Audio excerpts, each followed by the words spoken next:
Welcome back, ladies and gentlemen, to the Stock Market Show. This is your host, Shades. As always, don't forget to hit that like and subscribe button. Let's talk about Soun stock, Sound here. This stock, I've been talking about it since way back when it was at just a few dollars. Back before Nvidia announced an investment in Sound stock, where it ran from a low of 162 to a high of $10.25. Of course, everything that goes up must come down. Things don't go up forever, and we hit a low of around $3.50 to $4, where it went sideways before inevitably rocketing to 25 in the next AI hype cycle. And thus the pattern repeats. Things don't go up forever, comes back down to that purple line, goes sideways, and then inevitably we will get another AI cycle pump. This will run big again, and everyone will get excited. Everyone will start chasing, and I highly recommend buying this under $10. I always tell people this: I cannot jump into every single stock. There's still a lot of opportunity. Can't jump into everything, but this one, 958 under 10 under the purple line. It's a buy, even if you just flip it at $12 for a nice 20% or more. Because if you're buying under 10, you should be making more than 20%. Assuming you buy it exactly 10 until at 12, I mean, that is 20% on the dot. But you should be making more than that. The most important thing is that we hold here at around 9. I'm being a little cautious, mainly because of this pattern here. That's a shoulder, that's a head, and that could be another shoulder, and we would come on down. So that's why I'm being cautious. The last time we saw a head and shoulders pattern was AITX. On the monthly chart, you can see very obvious shoulder, head, shoulder, and it's absolutely tanking to triple zeros. I know a lot of you are going to look at me and go, oh, I hope you're wrong. Man, oh man, Nvidia stock shareholders pretty much said the same thing. I hope Shades is wrong. But these patterns emerge for a reason, and you can't just close your eyes and pretend like you don't see it. It's a pattern that can absolutely play out here, and it would be a bearish pattern to the downside. So the most important thing is that tomorrow, or at least this week, we climb back up and invalidate this pattern. And thus we can confidently buy in. I can confidently buy in. Because I did buy, but I immediately sold it off for a break even because I'm like, I don't like the way this is looking. This is part of technical analysis and looking ahead and trying to predict what could happen based on previous patterns on the stock. This one loves to have patterns, by the way. You got a double bottom right here. You have a double top right here. Another head and shoulders here. Maybe you can't see it, but shoulder, head, shoulder, and it dropped, right? It tanked. So this one loves patterns. And we love patterns too because there's money to be made on those patterns. So I'm going to wait it out depending on how we move on Tuesday. Trump did announce that there's a pause, so I would expect upside. Other than that, if we look at the company itself, let's go to the TradingView financials because you guys know I love TradingView financials. We look at the bottom line.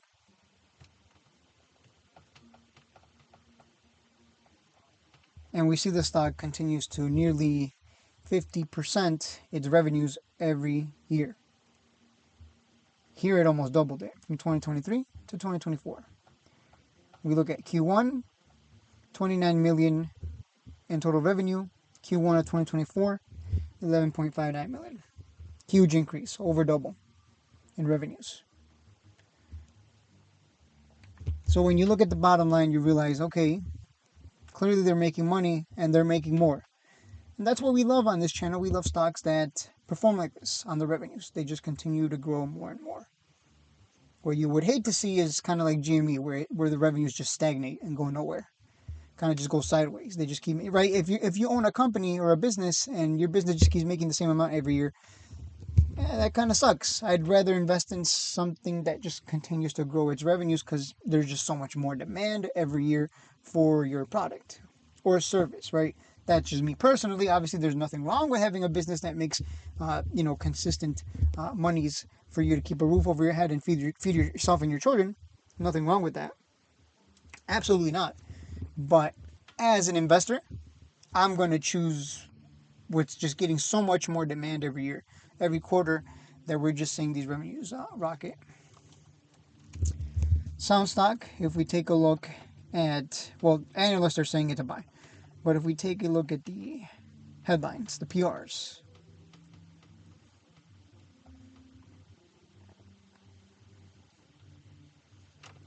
we have some important PRs to go over.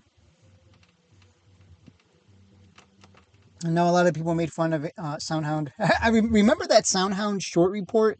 Boy, were they wrong. They got destroyed probably because of that massive pump.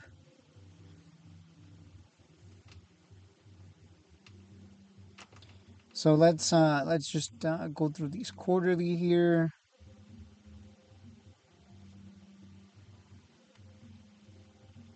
Research commissioned by SoundHound AI reveals nearly 80% of U.S. drivers would rather order food via an in-car voice assistant than wait at the drive-thru. That actually makes sense. My mom she's Gen X, and she no longer goes to the restaurant and sits in the drive-thru.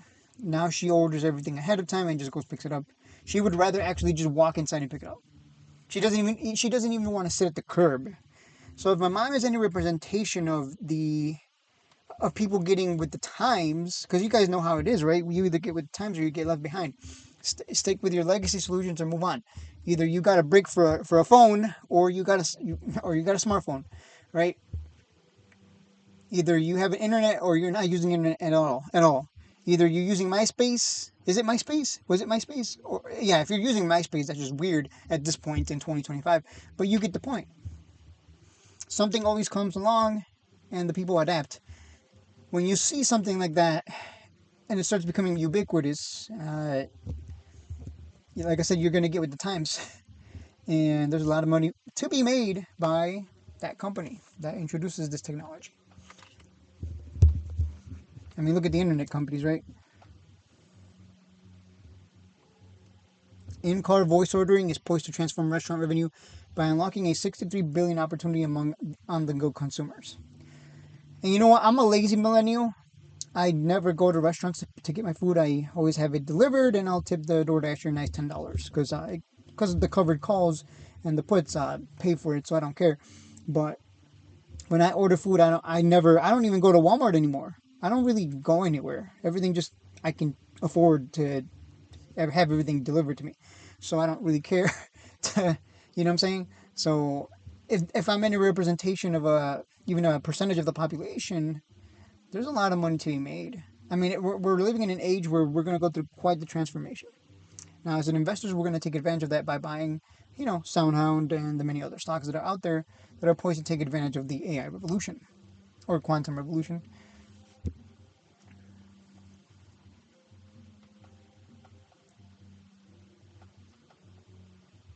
Drivers who use voice assistants while driving or have voice assistants available, 94% regularly place food orders while on the go. But 77% of these, almost 4 in 5, would rather place their orders using an in-car voice assistant as part of a voice commerce transaction than wait in a traditional drive-thru line. I agree with that. I mean, I don't want to wait. Have you been to a McDonald's drive-thru? Well, the last time I was at one was probably way before COVID, so it was what, 2019? Yeah, it was back in it was back in 2020, 2021 when I was a DoorDasher. So I have had to wait in the drive-thru as a DoorDasher. It's annoying. Those lines are long in McDonald's. I don't know if they're long anymore, but they're usually, at least around here, they're packed. This signals a major opportunity for restaurants to reduce friction, improve customer satisfaction, and you know what's funny? This reduce what you want to if you want to know what it really reduces. It reduces interaction with an actual human. That's what it is. I don't want to talk to some, you know, I don't want to talk to some acne teenager weirdo girl or guy. You know what I mean. You've driven to Taco Bell late at night and you've seen the people that work there. They look weird. Come on, let's be real. They look weird. They have acne, or the girls are too skinny and don't have anything. Yes, I judge. I go to Taco Bell and I judge.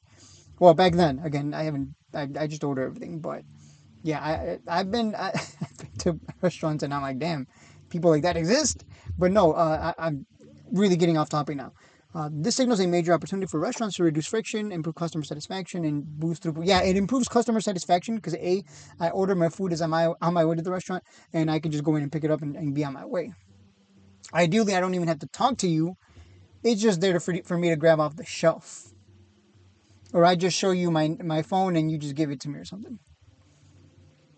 Because when I worked as a Door Dasher, people would steal. There would be people who would just walk up to a rack of food and just take something, which is, it is what it is. But um, yeah, AI is just basically going to reduce us having to interact with one another. Interestingly enough, SoundHound projects that potential revenue impact is significant.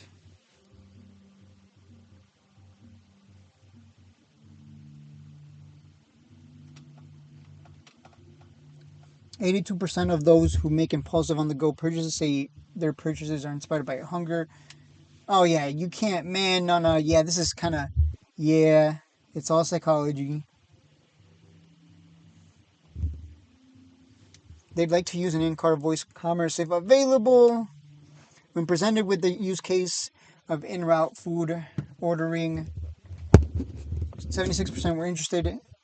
Gen Z, 86%, millennials, 84%. Yeah, that makes sense. I mean, even my mom is like, I don't want to sit in no drive-through. If I can order it right now without even have to, you know, dial or use an app, even better. Anything that makes life easier. That's what's funny. I mean, if you think about it, people are going to restaurants to eat because they don't want to actually go home from work and cook. So,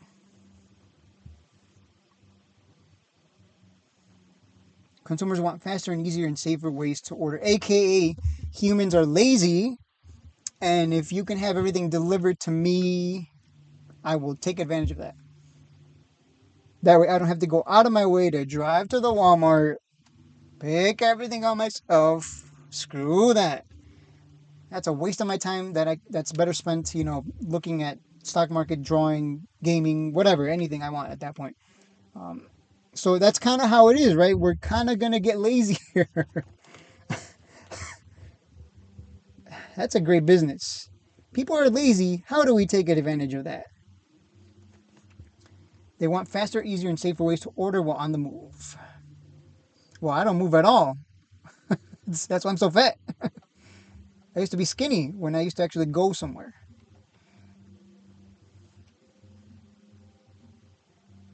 That's insane to think about. For restaurants, it's a powerful way to eliminate friction, increase throughput, and turn every moving vehicle into potential revenue channel. That is very true. Hey, I'm driving and I'm kind of hungry. Hey, I could just, hey, Soundhound, order me a burger from McDonald's. And you know what? Let's get some Burger King too. You know what? Let's get some Taco Bell and KFC because they're all right there anyways in the same section of the city. So, okay, that would just be. I damn. Soundhound will showcase its in-car food ordering platform at the 2025 National Restaurant Association. Okay, that already happened in Chicago. Wow, I should have gone. That sucks. Well, I just gave away where I live, but that sucks. I would have gone. I didn't. I'm not. This is my first time reading the PR, so there you go, guys. People's laziness is their gain. I swear, we're gonna get to the point where we're just gonna think with our brains and things are just gonna happen around us because we're gonna be so lazy we don't even want to like move. We want to control everything with our mind. Did I already see? No, this already passed.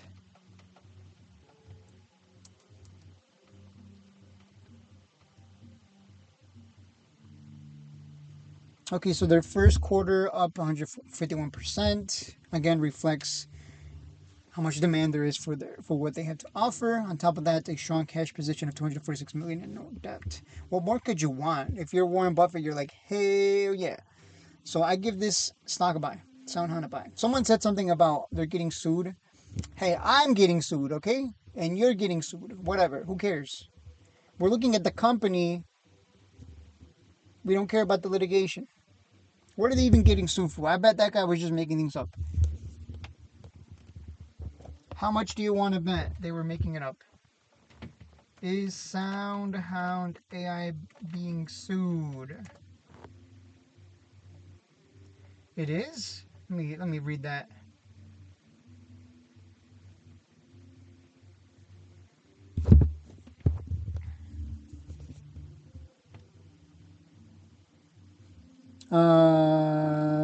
Is this real? April 4th?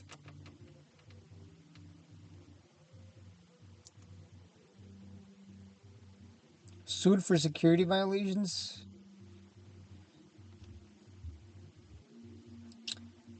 Well, I'll tell you this much. They've been getting sued and their stock price still goes up and their revenue is still going up.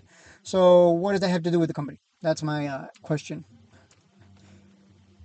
If we're looking at it from a business standpoint, revenues are going up. Clearly they have a product that's in demand. And they're getting so much more demand every year that their revenues continue to rocket like 50% to 100%. So sued for security. Okay, securities violations. This has nothing to do with the business itself.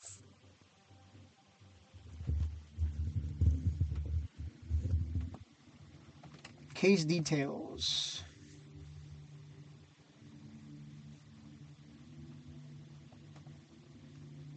If you suffered a loss in SoundHound, ha! Oh my god, this is so stupid. If you suffered a loss in SoundHound, you're an idiot. Because that stock literally, we called it at $2 when Nvidia announced its investment. It was just easy money because it was going to rocket, obviously. Then when it pulled back to $4, it found a bottom, so it was just about accumulating it, and then it ran to 25. And here we are again. It's at a bottom. It's going sideways under the purple line, and it's going to rocket eventually again because history repeats. You just saw that with HIMS. So yeah, this has nothing to do with anything. This is just thank you for letting me know that they're getting sued. It has nothing to do with the business side of things. And you shouldn't be able to recover any money for taking a loss. You took the risk, you took a loss, screw you.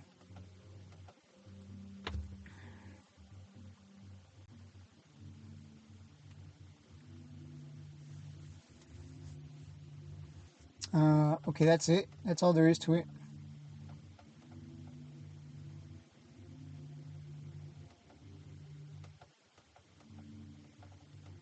Yeah, investors are suing SoundHound AI, accusing the company of failed to address serious accounting issues related to its acquisitions. So it dropped 15%, then it rocketed from $6 to 12. So what do I care? I'm not looking to invest in this. I'm just looking to buy it cheap, and then when it rockets 50%, 100%, 30%, even 10%, I get out and make my money. I'm a trader. I'm not here to invest in this anyways. If you want to invest in it, that's why I tell people this is a good one. But I take much less risk holding it by not holding it long term and just holding it for the flips.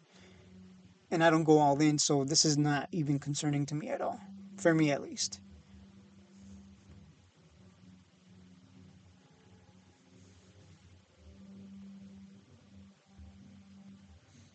Misleading investors with false statements regarding its accounting practices. OpenAI. Okay, what did they have? Okay, let's see. Financials.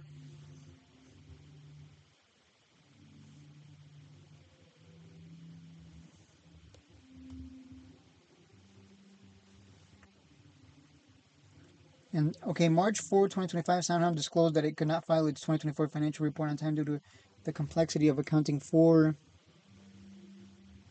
Yeah, they. I know. I remember they announced the acquisition of Amelia Holdings. I remember that because I was bullish on that.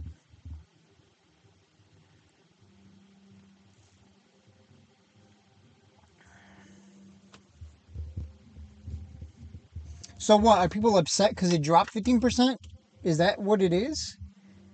What, someone lost money and they're like, "I'm suing you and I want my money back."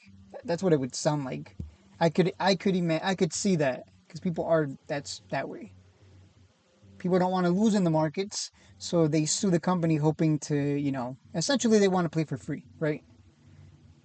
There are people like that, believe it or not. They're just looking for anything. If I don't get rich from the stock market, I'll get rich suing the company.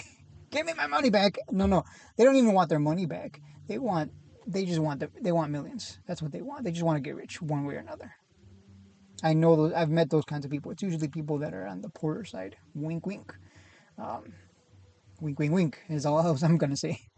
I'll leave it at that.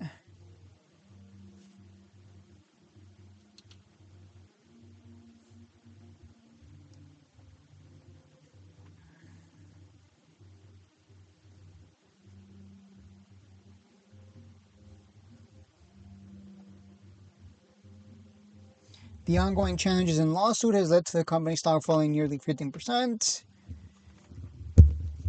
And the law firm has urged Sound investors who have suffered significant losses to contact the firm for more information. So is it really just some idiot who lost money on the 15% drop and they're upset about it? And so, yeah, it sounds like that. It just sounds like someone wants to get rich quick off of that. The company's going to be fine. Really? That's my takeaway. It has no effect or bearing on SoundHound, the company, in terms of revenue growth, in terms of more demand for their product, and we just saw that reflected on their quarterly report. Literally, their revenues doubled. So, yeah, that guy who said, "Oh, they're getting sued," that guy's an idiot. That guy's dumb. That guy doesn't understand how the game works. Anyways, nothing bearish here as far as I'm concerned. Just look out for that pattern that could play out. Other than that, let's see if we get a pump on Tuesday because the stock market is, doing what it does. It's following whatever.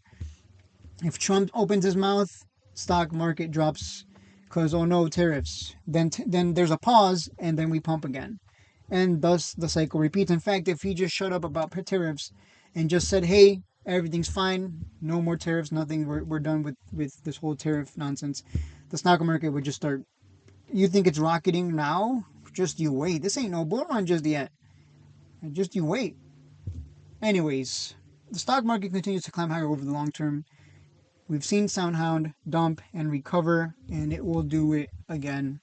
Just like HIMS, just like uranium is skyrocketing now. This is just, if you look at the technicals and the company itself, there's nothing to be concerned about. I think only the stupid ones would be concerned about it because they don't know any better. That's it for the video. I'll see you in the next one.